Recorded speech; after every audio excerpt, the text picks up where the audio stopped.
Thank you very much. It's a great pleasure to have President Nawrocki with us, Poland. He did a good job with that, right? Gave me a little different pronunciation. I said, I want to get it perfect. Did I get it right? Yeah. Good. Good. Yeah. Nawrocki. I better get it right. And the president's been amazing. He had an incredible race. He came from behind and he won very handily. The people of Poland have taken to him immediately. They really love him. There's great love and respect. He's a very successful man, but he went into a political hatchet, so to speak. It was a pretty tough race, pretty nasty race, and he beat them all, and he beat them all very easily. And now he's become even more popular as they got to know him and know him better. He's doing a really fantastic job. So it's an honor to. I also endorsed him, so I'm very proud of that. I don't endorse too many people, but I endorsed him, and I was very proud of that, the job he's done. I want to thank Vince Haley for that recommendation. Vince was fantastic, and I appreciate it. And I can tell you who really appreciates it, Poland, because they're very happy with their president. And I just want to say it's an honor to have you. We'll be discussing trade and various other things, the things that you discuss. We'll have a few questions from you, and then we'll get on to a discussion. Then we'll have lunch, and then he goes and he meets with the Pope.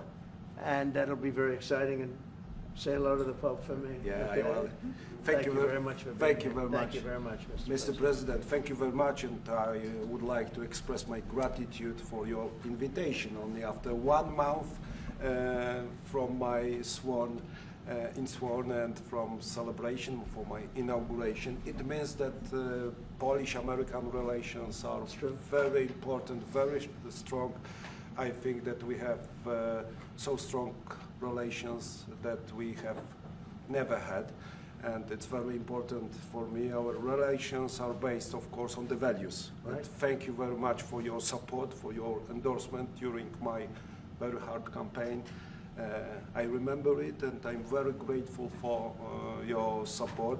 It was the fight me against others, so your support was very important, and the support of Polish people, Polish diaspora in United States of America. We have almost more than 10 million people here, and they voted for Donald Trump. They voted for me. Yeah, and in vast majority they voted also for me, so I would like to say hello to Polish diaspora in United States of America.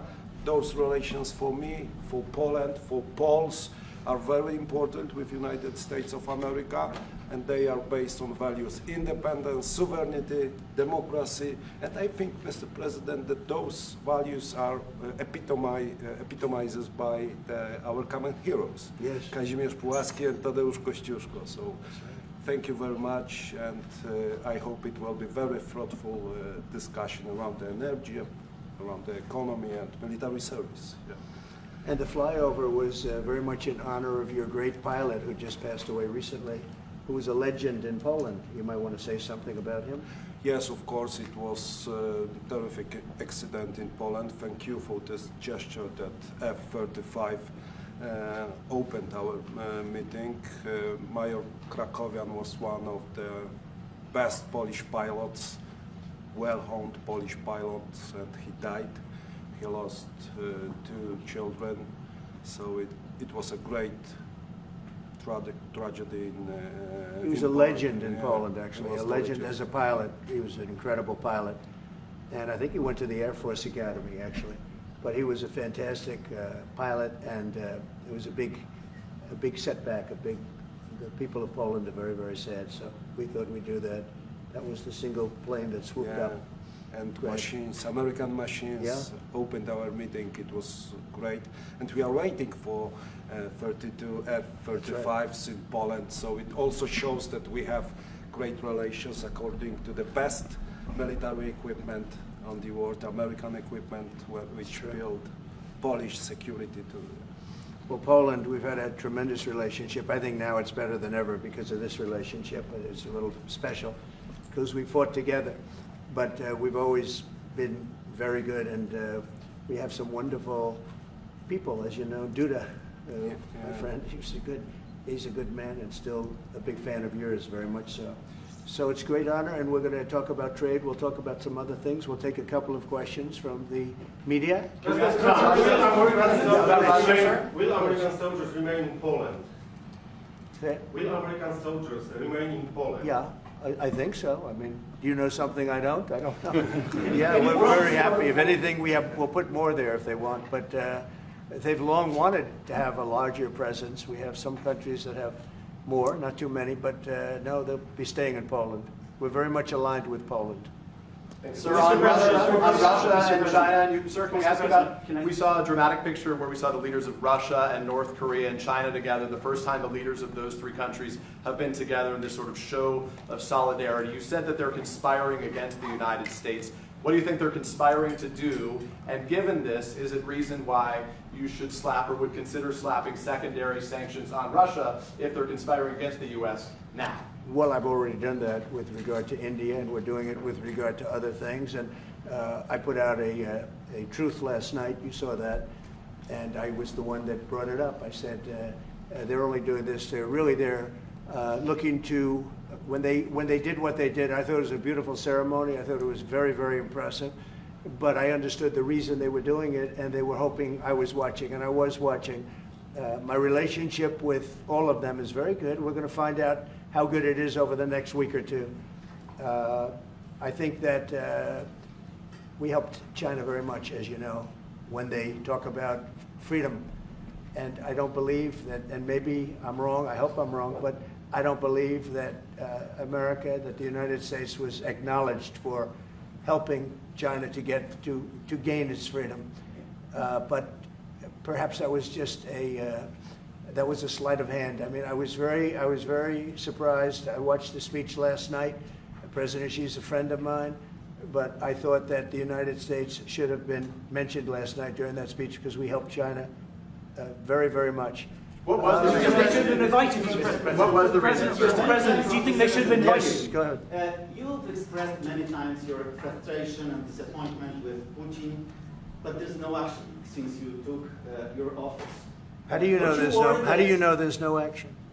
But Really? don't you worry- Wait. Who are you with? I'm with Polish radio. Okay. How do you know there's no action? Would you say that putting secondary sanctions on India, the largest purchaser outside of China, they're almost equal, would you say there was no action? That cost hundreds of billions of dollars to Russia. You call that no action? And I haven't done phase 2 yet or phase 3.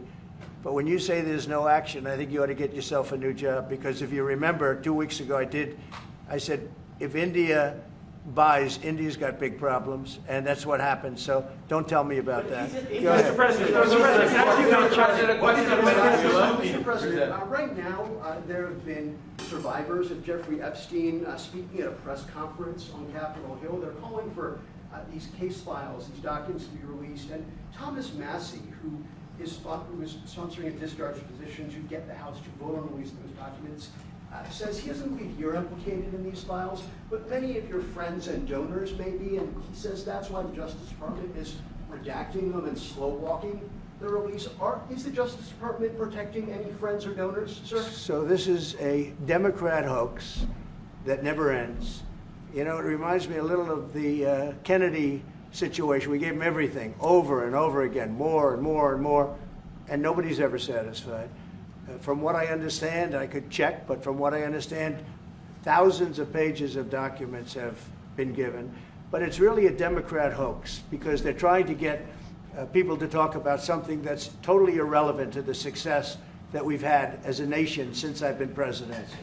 Even if you look at D.C. right now, D.C., it's a totally safe zone. It's called a safe zone. That's a term. It's a term of art. It's a safe zone because it's very safe. You can walk down the street now and nothing's going to happen. No crime, no murders, no nothing. Because we had a lot of problems with certain places, and we still do. All run by Democrats, or for the most part run by Democrats. So what they're trying to do with the Epstein hoax is get people to talk about that instead of speaking about the tremendous success, like ending 7 wars. I ended 7 wars. Nobody's going to talk about it because they're going to talk about the Epstein, whatever. Sir, I understand that we were subpoenaed to give files, and I understand we've given thousands of pages of files. And I know that no matter what you do, it's going to keep going. And I think it's enough, because I think we should talk about the greatness of our country and the success that we're having. I think we're probably having, according to what I read, even from two people in this room, we're having the most successful 8 months of any president ever. And that's what I want to talk about. That's what we should be talking about, not the Epstein hoax. When should we make a decision on Ukraine, Mr. President? I have no message to President Putin. He knows where I stand, and he'll make a decision one way or the other. Whatever his decision is, we'll either be happy about it or unhappy. And if we're unhappy about it, you'll see things happen. Venezuela, can you give us a sense of what the U.S. policy or what you're trying to achieve with the aircraft carriers, or the boats, I should say, in near Venezuela, and also the boat that you mentioned yesterday where 11 people were killed? What was found on that boat, and why were the men killed instead of taken into On the boat, custody? you had massive amounts of drugs. We have tapes of them speaking. It was massive amounts of drugs coming into our country to kill a lot of people. And everybody fully understands that. In fact, you see it. You see the bags of drugs all over the boat. And they were hit, obviously. They won't be doing it again. And I think a lot of other people won't be doing it again when they watch that tape. They're going to say, let's not do this. We have to protect our country, and we're going to. Venezuela's been a very bad actor. They've been, as you know, they've been sending millions of people into our country, many of them Tren de Aragua, some of the worst gangs, some of the worst people anywhere in the world in terms of gangs. And we had some in Washington, D.C. We took care of them very quickly, but they're out of here. They've gone.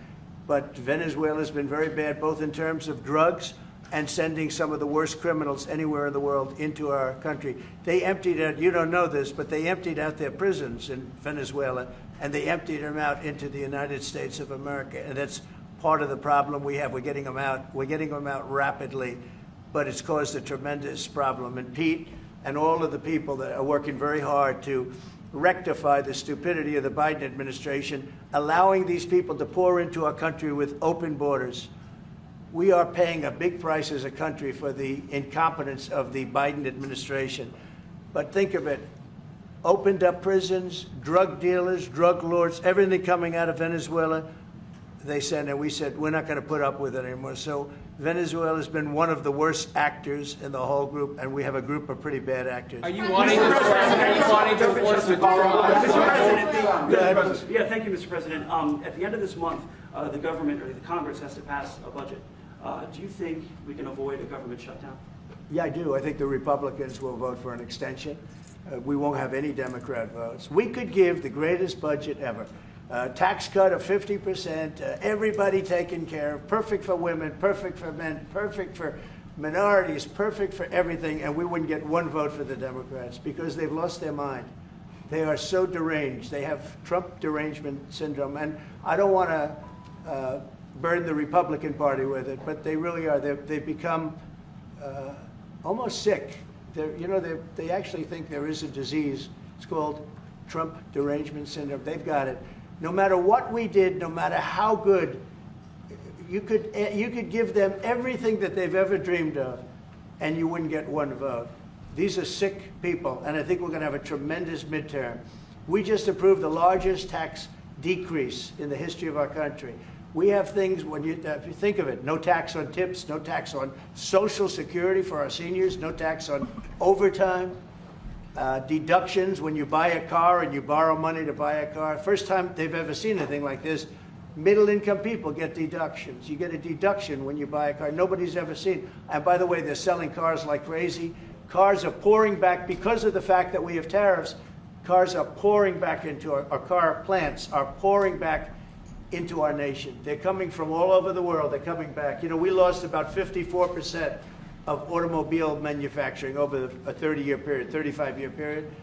They're all coming back. I think they're coming back higher than ever before. We have AI going up. What we've done is amazing, and what we've passed is amazing. But the Democrats, I don't believe, will get one vote. It's very anti-crime. We want anti-crime. They're in favor of crime. We're against crime. You know, they gave us things like men playing in women's sports, open borders for everybody, transgender for everybody. I mean, they wanted transgender for all of the crazy things that they were saying. And, you know, people would say there are 80-20 issues. I say there were 97-3. I always say 97-3, and nobody knows who the three are. This is the best issue of all. They are against preventing crime. They are fighting us. I want to go into Chicago, and I have this incompetent governor that doesn't want us.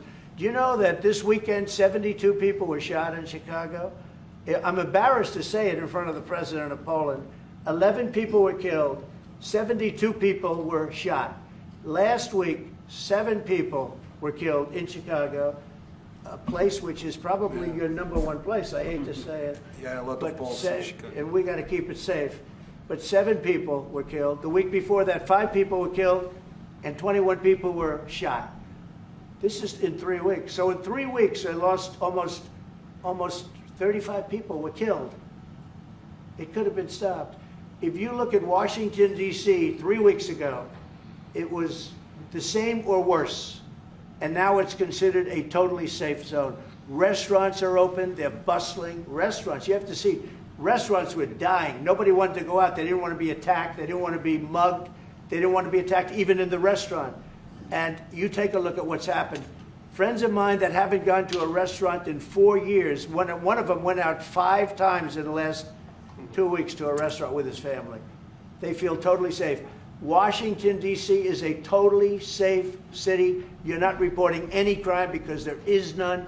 They said crime is down 87%, and I said, no, it's not. It's down 100%. We have a great thing going. I could do that with Chicago. We could do that with New York. We could do it with Los Angeles.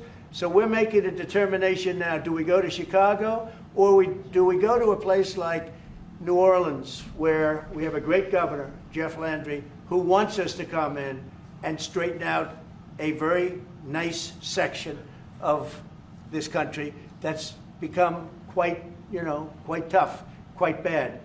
So we're going to be going to maybe Louisiana, and you have New Orleans, which has a crime problem. We'll straighten that out in about 2 weeks. It'll take us 2 weeks, easier than D.C. But we could straighten out Chicago. All they have to do is ask us to go into Chicago if we don't have the support of some of these politicians. But I'll tell you who is supporting us, the people of Chicago. And I sort of want them to let it be known. They have incompetent people. A guy like Gavin Newsom, he's the governor of a state that if we didn't go into Los Angeles with our soldiers, with our National Guard, you wouldn't even be having the Olympics there. They were going to take it. And remember this, your top law enforcement officer in Los Angeles said, there's no way we could have done this without President Trump coming in with the troops. We saved Los Angeles and we saved the Olympics. Thank you very much. I got this, Thank you, Andrew. Thank you. Mr. President, in regards to Gavin Newsom, would you be open to a congressional investigation in regards to the specific Palisades fire where it killed 12 seniors to see if there's any negligence on Gavin Newsom or Karen Bass in regards to those deaths? Well, I'll tell you, there's negligence on not getting people permits. That is negligent. We got all of the federal permits. Lee Zeldin, the federal permits are much more difficult. They were all gotten within 30 days. People could go build their houses. It's going to be years before they are allowed to build their house. And Karen Bass is grossly incompetent. And Newsom, this is a very incompetent guy. I watched him with the hands. I'm saying, what's going on with the hands? There's something wrong with him. You watch him.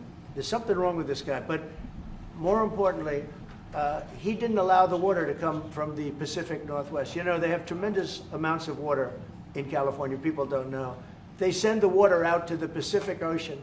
So I demanded it be open. If that were open during the fire, before the fire, you wouldn't have had the fire because all the sprinklers would have worked in the houses. They had no water. They had no water in the fire hydrants. You wouldn't have had the fires. It would have been put out after 1 house, 2 houses.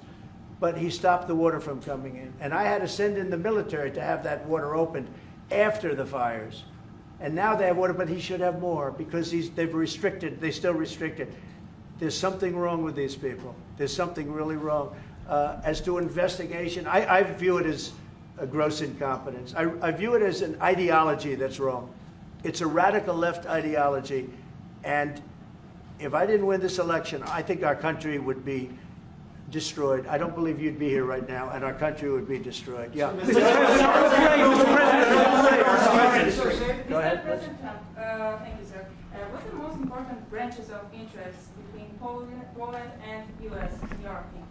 Well, it's just the relationship we have. I think there's a great trust and a great, more than most countries, more than almost any countries. We have some in a category that's very special, and Poland is in that category. We have a very special relationship. It's like the question about the soldiers that was asked.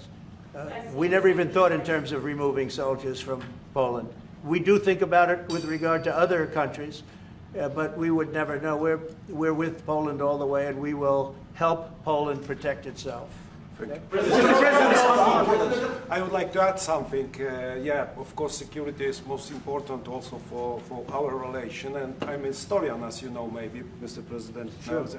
I'm a historian, and this is the first time in Polish history, in 20th century and the 21st century, that the Poles are happy that we have foreign soldiers in Poland. So the American soldiers are the part of our society nowadays. We have almost 10,000 soldiers, and this is the signal to the whole world and also to the Russian Federation that we are together. But we are not like the Poland free riders in Europe and in NATO. Mr. President Trump knows it, because our GDP for military service achieved 4.7. So we are probably the one NATO nation which is on this level, and we will not stop. Me, as the President of Poland, we are going to achieve 5% of GDP for military service, but with American soldiers on Polish soil, we solidify and we are secure.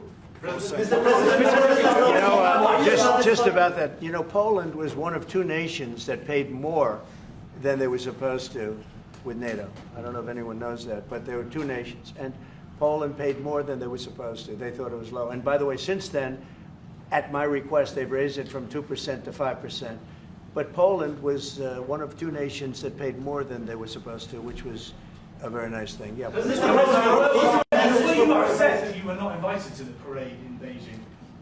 Never even thought about it until just now. President Nawrocki, what's your message for President? Never even thought. It wouldn't have been my place to be there. On tariffs? Will you visit a restaurant in D.C.? You haven't gone to I might, sure. You haven't gone to one in either of your terms that wasn't. How do you know? How do you know? Because I and many other. Do you want me to reporters prove keep you track. wrong? Do you want me to prove you wrong? Yes, please. But I will.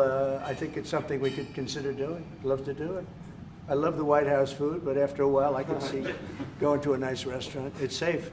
If you would have said, like the Governor Moore wanted me to go and walk through Baltimore with him, and I said, I think I'm a brave guy, but there's no reason to be stupid. They have crime that's at levels that nobody's ever seen before in Baltimore. They've done a terrible job. We'd go into Baltimore, straighten it out very quickly, too. You know why? They respect our soldiers. You see our soldiers. They respect our soldiers. We'd go there, too. But we're going to have people asking us to go. They're going to want to, and I think the people of those places the politicians are not in tune with the people. The people in Chicago, the people in Baltimore, the people in all of the places we talk about, they want to see us there. And I think we're pretty much waiting till we get asked and properly. Because we're doing them a big service. Yeah, please. You talked about how historic these tariffs have been, bringing in revenue, additional revenue for our country.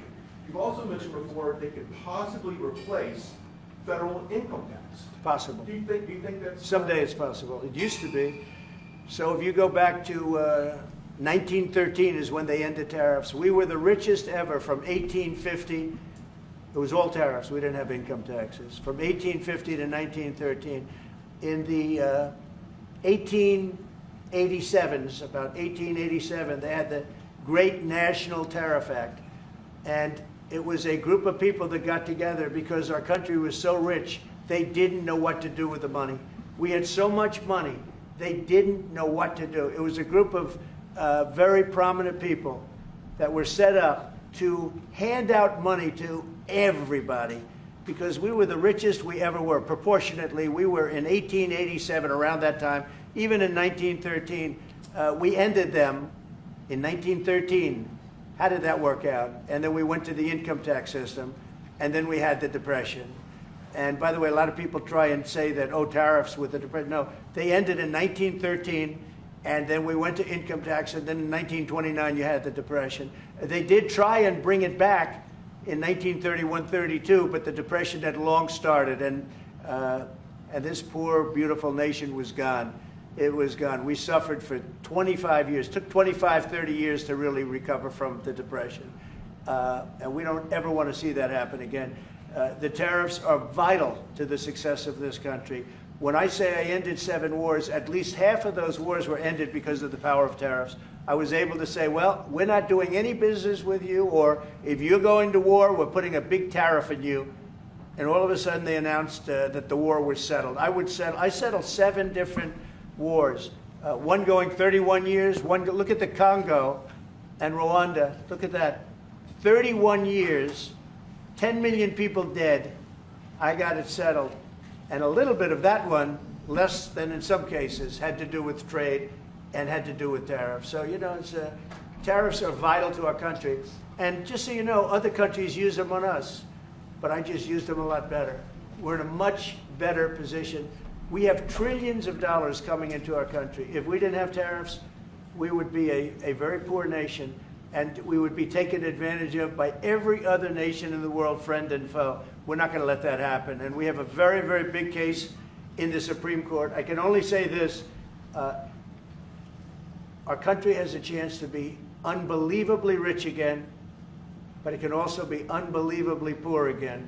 If we don't win that case, our country is going to suffer so greatly. What's the backup plan, sir? But I think we're going to have a big victory. Even if you look at the people that brought the case, they're foreign-oriented. They're foreign. Countries have taken advantage of the United States for so many years. And I started with China. You know, last term, I took in hundreds of billions of dollars in tariffs from China. But when COVID came, the last thing I was going to do is we're going to tariff France and Italy and, you know, others, Spain, when they were doing so badly. But now we made a deal with the European Union where they're paying us almost $1 trillion, and they're happy to do it. You know what? They're happy. It's done. These deals are all done. I guess we'd have to unwind them. We've done deals with Japan, with South Korea. We've done deals with many countries and others to come. And if we didn't have the power, prestige, and dignity of tariffs, and I used them wisely, and people respect America again, and we've become a rich country again. The money coming in is incredible. And again, they use them on us. If we didn't have them, they would use them on us, and we would have no way to fight them.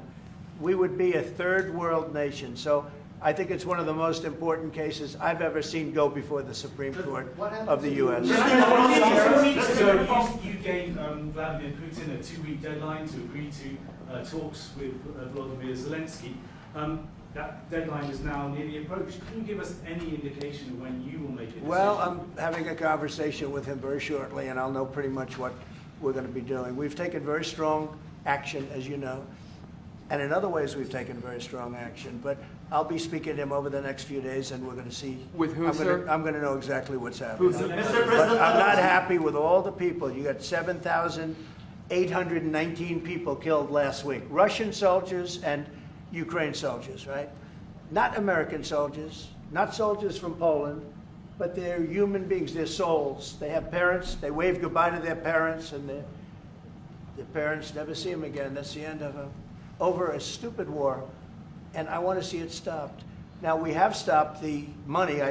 We send weapons to NATO, they pay full price. We don't, you know, Biden spent $350 billion so stupidly. And it was one of the reasons that this whole thing happened. A big reason this war happened was sitting right in these chairs, this one in particular. So I will tell you that I think we're going to have a good solution, but they're losing soldiers at levels that nobody has seen since the Second World War. This is the worst conflict, and it's just going on and on. It's one's defense, one's offense. The offense moves a little bit. Just a little bit. You take a look. They move inches. They're dropping bombs and killing everybody. The whole thing is not since the Second World War has there been anything even close to this. And they're not, again, they're not soldiers from my country. This is my country. but I have a power to end things. That's why I was able to end 7 other wars. And you know that I thought of the 7, they're basically 7. Those were tough wars to end. Much tougher, I thought, than the war with Ukraine and Russia. I thought that Ukraine and Russia, I have a very good relationship with President Putin. I thought that that would be much easier. I thought that would be in the middle of the pack, maybe one of the easiest. Sometimes you never know with war. You know, war is a very interesting thing. You never know with war. War is complex and dangerous, and what a mess, what a bloody mess. It's going to get done one way or the other. But they have to stop killing all of these souls. They're souls, and we have to stop killing. Just to follow up on that.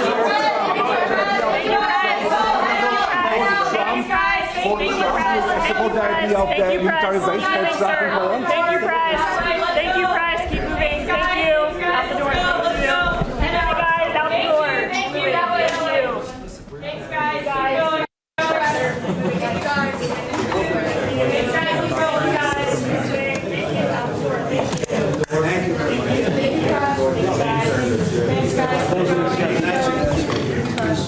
Thank you, guys.